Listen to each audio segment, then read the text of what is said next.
Que Deus te use profundamente para falar a nós hoje. E é com você. Boa noite a todos. Tá fraco. Boa noite. Boa noite. Lá em Salmos 122, versículo 1 diz: alegrei-me como disseram, vamos à casa do Senhor. É motivo de estarmos felizes e alegres porque estamos na casa de Deus. Eu lembro uma vez que, quando a igreja, acho que era no colégio ali, teve um no stop, né? Tinha várias programações ali. E graças a Deus tem esse templo aqui muito bonito. Parabéns aí aos irmãos, parabéns à igreja. Hoje a gente vai falar sobre o livro de Samuel. Eu queria convidá-los a abrir no livro de Samuel, capítulo 4. Primeiro livro de Samuel, do profeta Samuel, capítulo 4. A partir do versículo 21.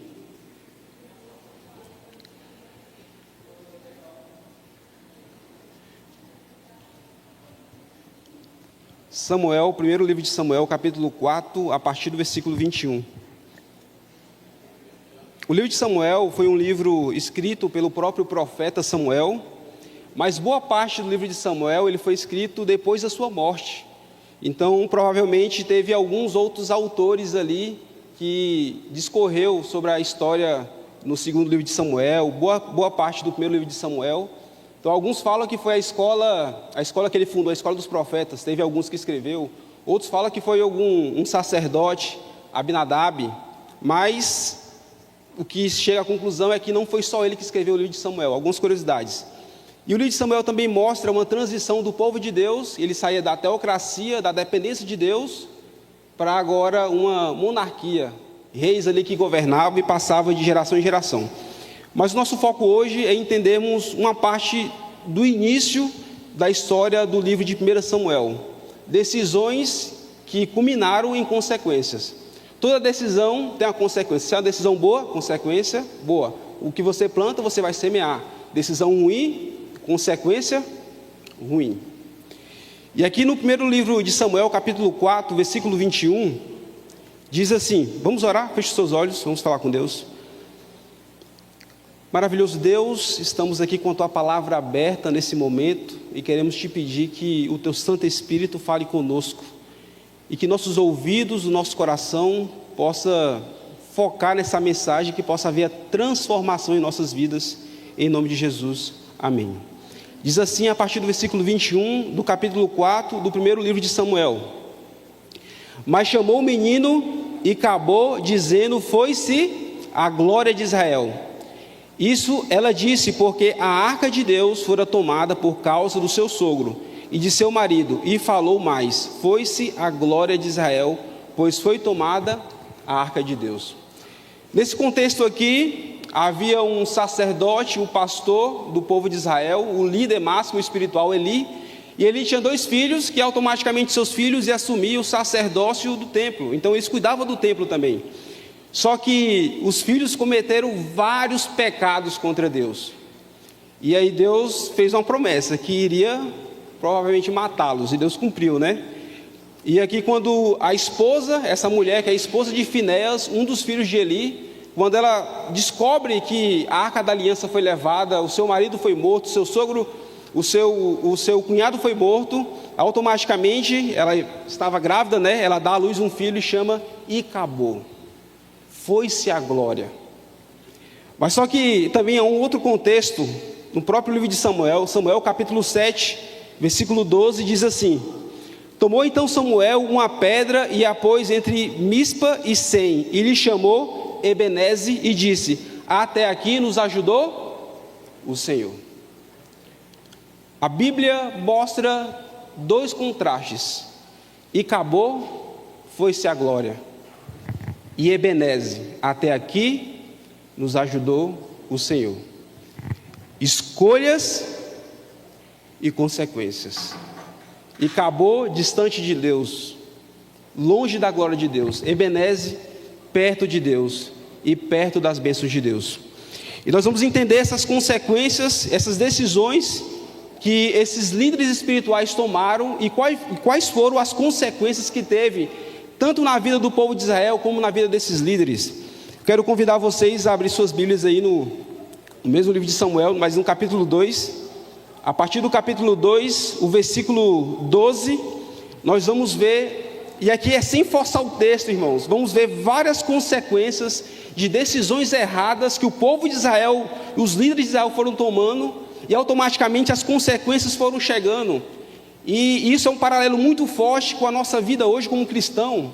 E nós vamos entender aqui nesse contexto, Samuel, primeiro livro de Samuel, capítulo 2, versículo 2, diz assim, versículo 12: os crimes dos filhos de Eli, eles eram os que cuidavam do sacerdócio, cuidavam ali da casa de Deus, eles tinham cuidado pela vida espiritual dos irmãos que estavam ali, da nação. E olha só como que a Bíblia começa a descrever os pecados que eles cometeram, a partir do versículo 12, diz assim: eram porém os filhos de Eli, filhos de Belial, e não se importavam com o Senhor. Eram filhos de Eli, filhos de Belial. Belial quer dizer sem lei, uma pessoa promíscua, uma pessoa pecadora. Eram os filhos de Eli, filhos sem lei, promíscuos, pecadores. A Bíblia começa a dizer assim: eram os filhos de Eli dessa forma.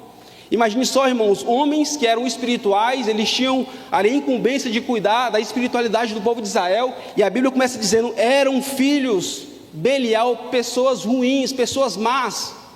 E é interessante porque nós também, assim como Eli teve os seus problemas com seus filhos, talvez não educou os filhos da forma adequada, talvez não repreendeu da forma adequada, e nós como pais e mães, nessa noite, nós devemos também, de alguma forma, orientar os nossos filhos para mais perto de Deus. E talvez se você pensar, ele nem tem um filho ainda, mas se você tem um desejo de formar uma família, você vai ter um filho. E se você vai ter um filho, você tem que repreendê-lo e colocá-lo mais próximo de Deus. Eu lembro quando estava com minha filha, eu tenho uma filha de 3 anos de idade, quase 4 anos, abençoada, tem muita energia. Eu lembro quando ela nasceu, todas as noites, às vezes eu chegava em casa já cansado, minha esposa estava cansada também, e eu colocava ela no colo. Morava em Fortaleza, morava no apartamento ele tinha um corredor, eu colocava ela no colo e eu andava de um lado para o outro para colocar ela para dormir.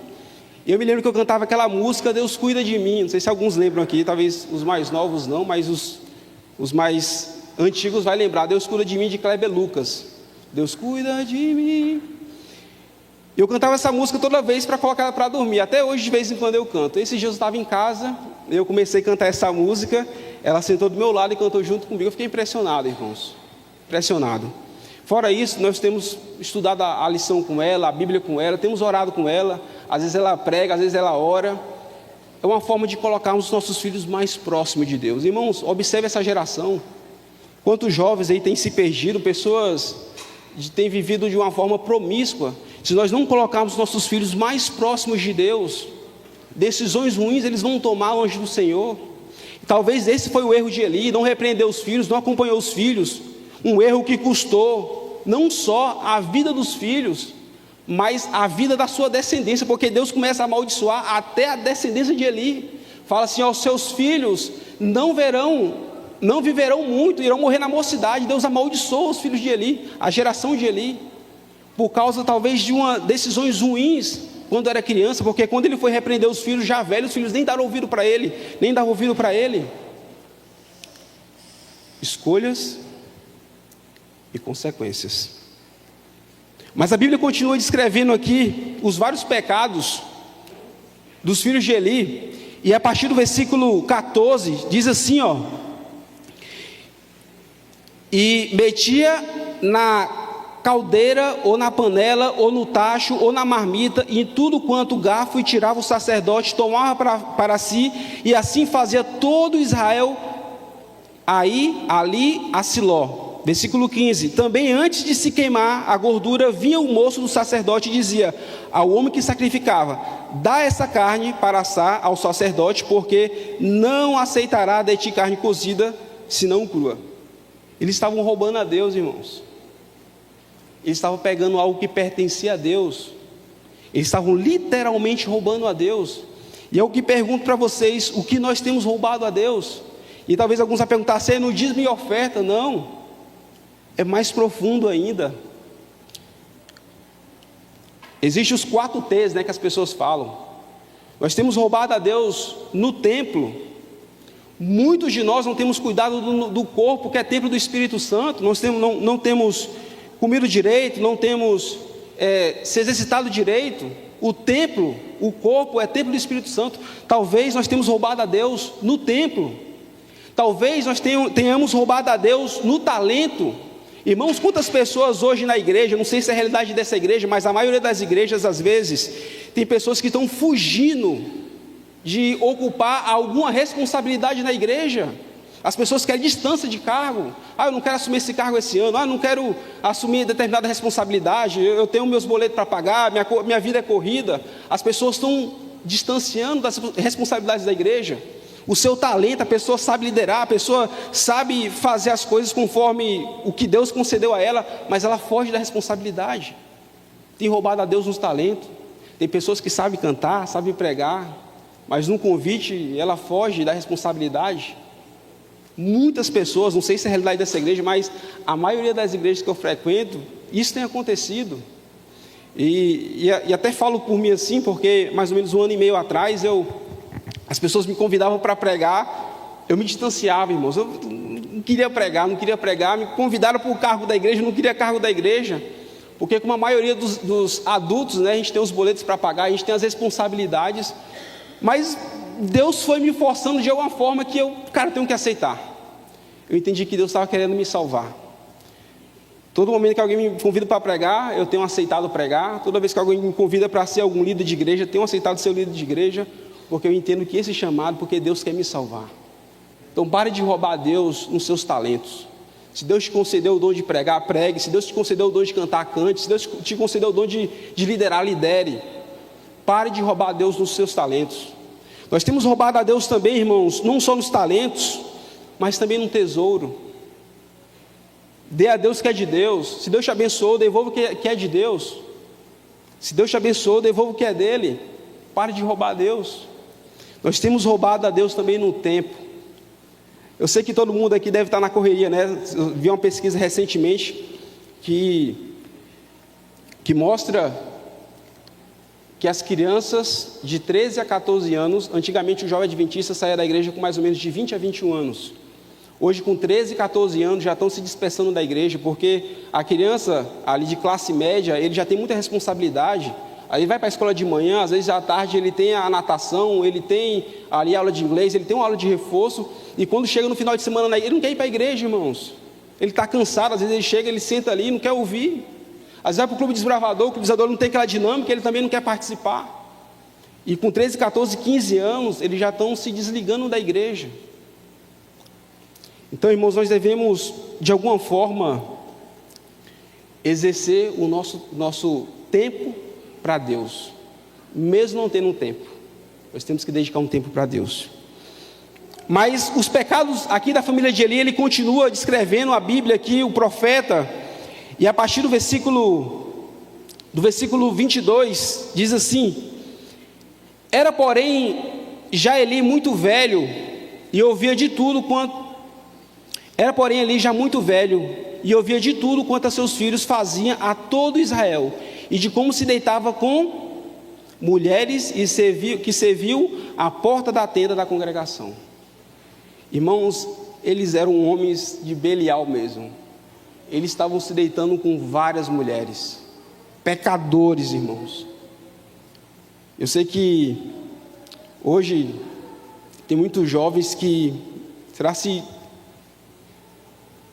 nós como cristãos, e aqui eu falo em especial a todo jovem, né, jovem solteiro, casado, será se nós não temos tido uma vida promíscua longe do Senhor? Será se não temos acessado os sites pornográficos? Temos buscado prazeres mundanos, assim como os filhos de Eli? Foi feita uma pesquisa com jovens evangélicos. Essa pesquisa saiu na PUC de São Paulo. E essa pesquisa mostrou que 52% dos jovens que nasceram na igreja, jovens que foram criados na família cristã, 52%, eles ou tiveram relação sexual antes do casamento, ou têm uma vida sexualmente ativa antes do casamento. Quantas maldições, irmãos, a gente às vezes não atrai para a nossa vida como cristão por decisões ruins. Os filhos de Eli, eles estavam tomando várias decisões ruins, mas as consequências iriam chegar. E não é diferente para nós que somos cristãos.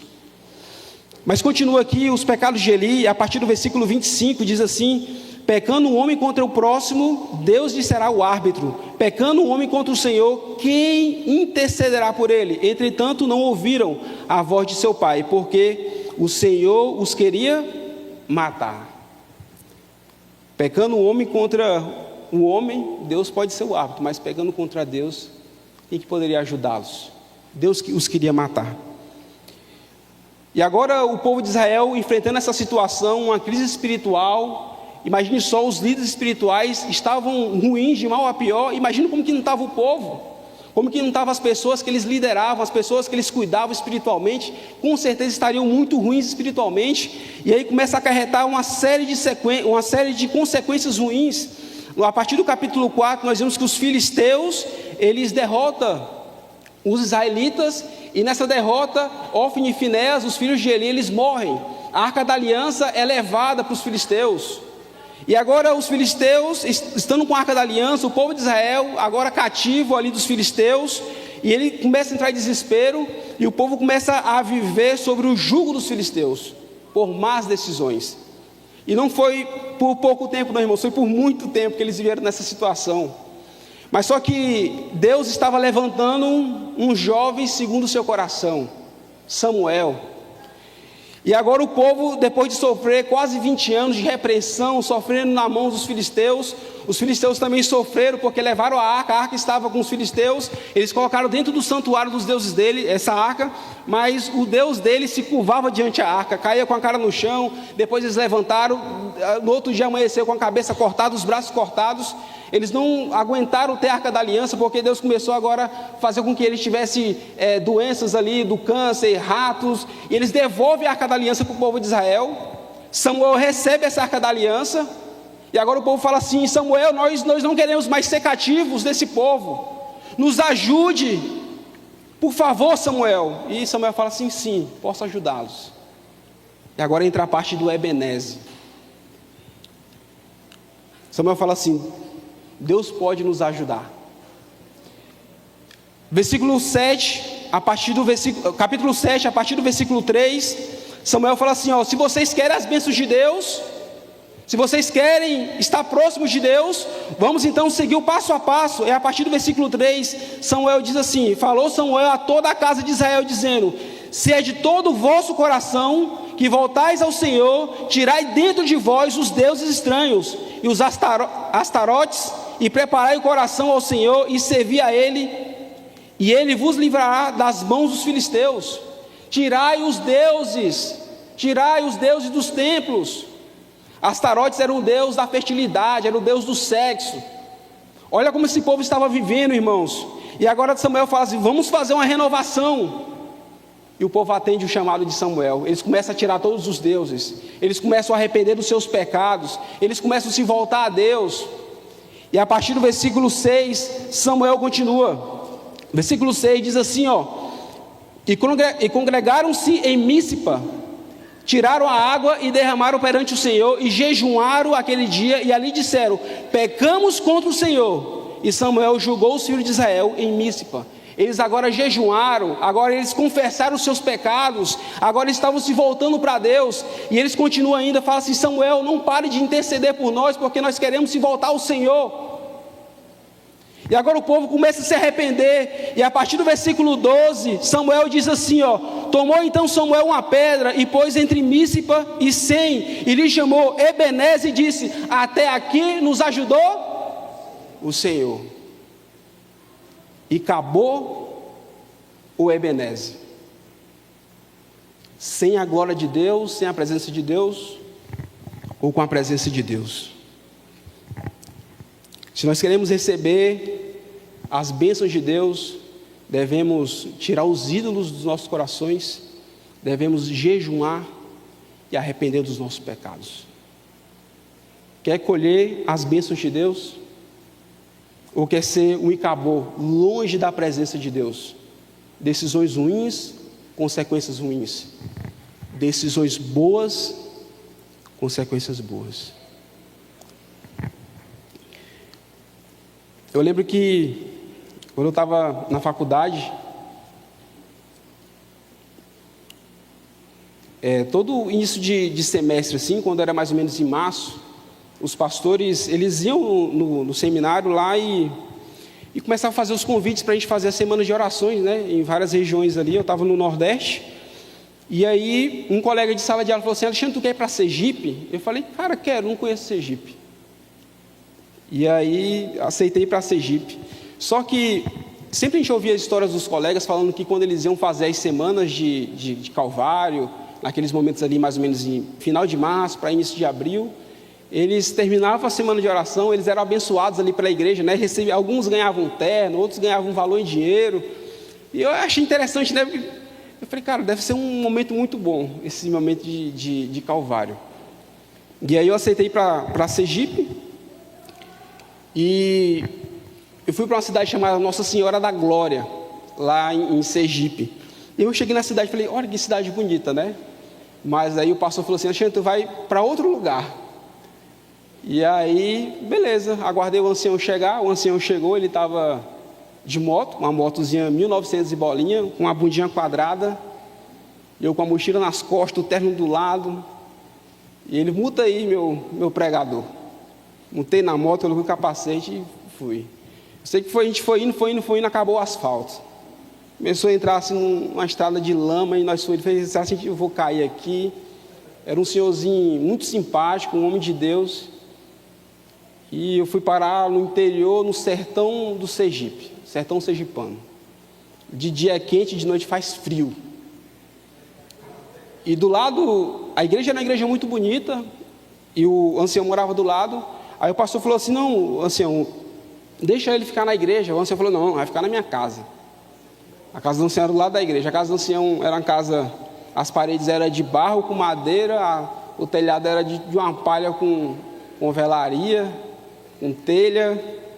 O banheiro ficava do lado de fora da casa, era tipo um quadrado assim, tinha um balde quase desse tamanho aqui, cheio de água, uma bacia dentro, você pegava assim, jogava na cabeça, a água gelada,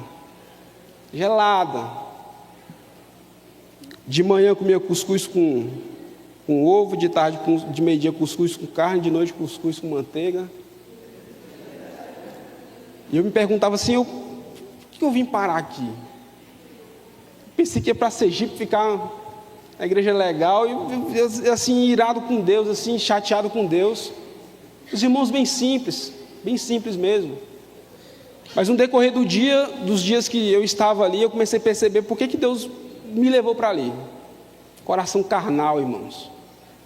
Comecei a perceber que aquele homem era um homem de Deus, uma família de Deus, uma igreja de Deus. Ele pegava a motinha dele e saía visitando aqueles irmãos no interior ali. E um irmão mora aqui, outro mora uns 5 quilômetros para dentro, ele mata dentro. Eu visitando junto com ele animado, visitando, trabalhando. Todos os dias pela manhã nós fazíamos o culto ali junto com a família. Deus começou a falar assim, Deus me mostrando. Eu falei: coração carnal. E ali aprendi muito naquela semana do Calvário com aqueles irmãos. Preguei todos os dias, houve batismo para a honra e glória de Deus. E no final, quando terminou tudo ali, percebi que Deus queria me dar uma chacoalhada. Deus queria me dar uma chacoalhada. E acabou o Ebenezer. No final eu olhei para trás e falei assim: Ebenezer, até aqui me ajudou o Senhor. Então não deixe, se Deus precisar te dar uma chacoalhada, deixa Deus te dar uma chacoalhada. Talvez se você fizer uma retrospectiva do seu ano, talvez seu ano pode ter sido um ano e acabou, longe de Deus. Falta menos de um mês para acabar o ano, mas você pode se voltar para Deus, arrepender dos seus pecados e viver o Ebenezer. Até aqui nos ajudou o Senhor. Não se distancie do Senhor, não vá para longe de Deus. E acabou decisões erradas, consequências ruins. Ebenezer, decisões boas e perto de Deus. Qual é a sua decisão hoje à noite? Ebenezer ou acabou? Amém.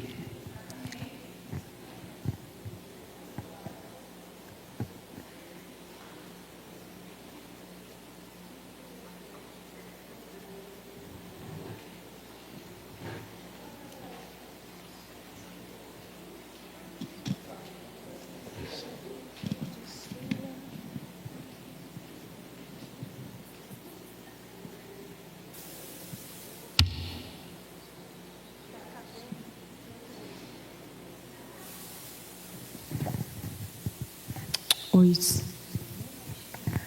Oi, som.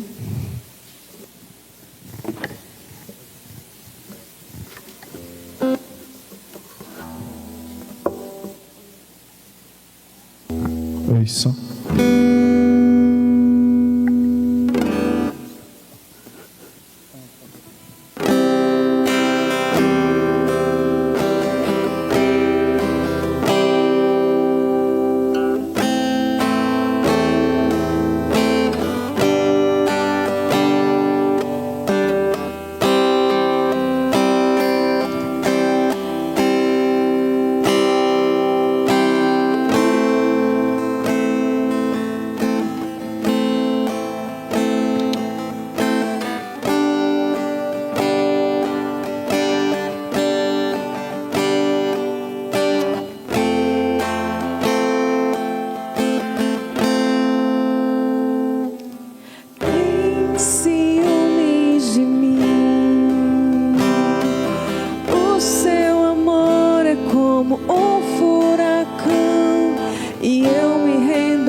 Então, de repente, não vejo mais minhas aflições, eu só vejo a glória e percebo quão maravilhoso Ele é e o tanto que Ele me quer. Oh, Ele me amou. Oh, Ele me ama. Ele me amou.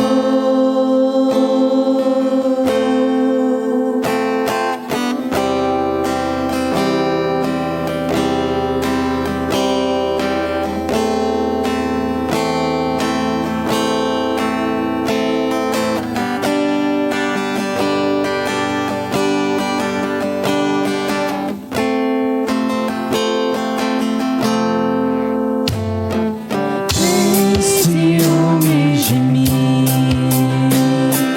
O seu amor é como um furacão, e eu me rendo ao vento de sua misericórdia.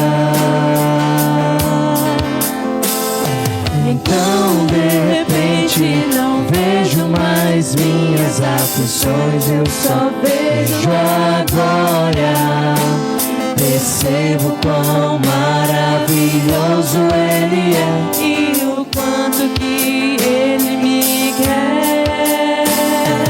Oh, Ele me amou. Oh, Ele me ama. Ele me amou.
Nos atrai a redenção. Se a graça é o oceano, estamos afogando.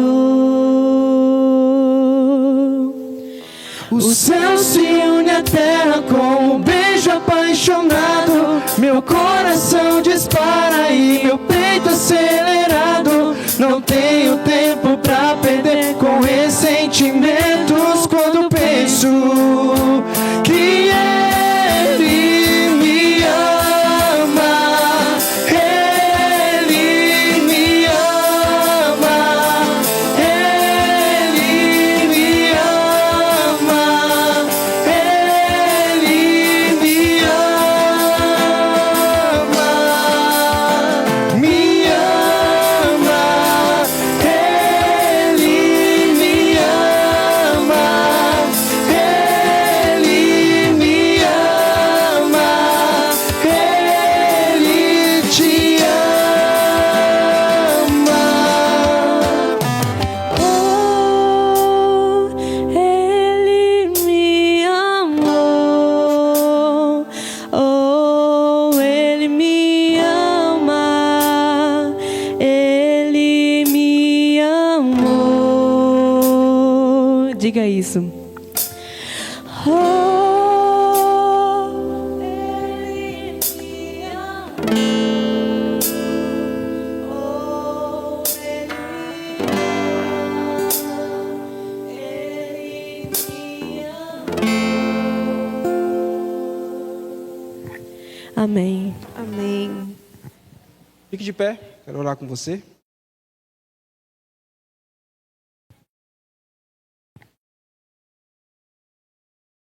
Querido Deus, estamos aqui essa noite, primeiro dia da semana, buscando a Tua presença, a Tua graça, o Teu poder. Queremos te pedir, ó Deus, que nos ajude a viver uma vida próxima do Senhor. Sabemos que, assim como o povo de Israel teve altos e baixos, nossa vida também não é uma linha reta, Deus. Nossa vida é uma vida de altos e baixos, mas por favor, Senhor, nos ajude sempre a decidir ao lado do Senhor. Nos ajude a decidir e falar Ebenezer, até aqui nos ajudou o Senhor. Abençoa a Tua igreja, abençoa esses jovens, conduza-nos com Teu Santo Espírito, em nome de Jesus. Amém.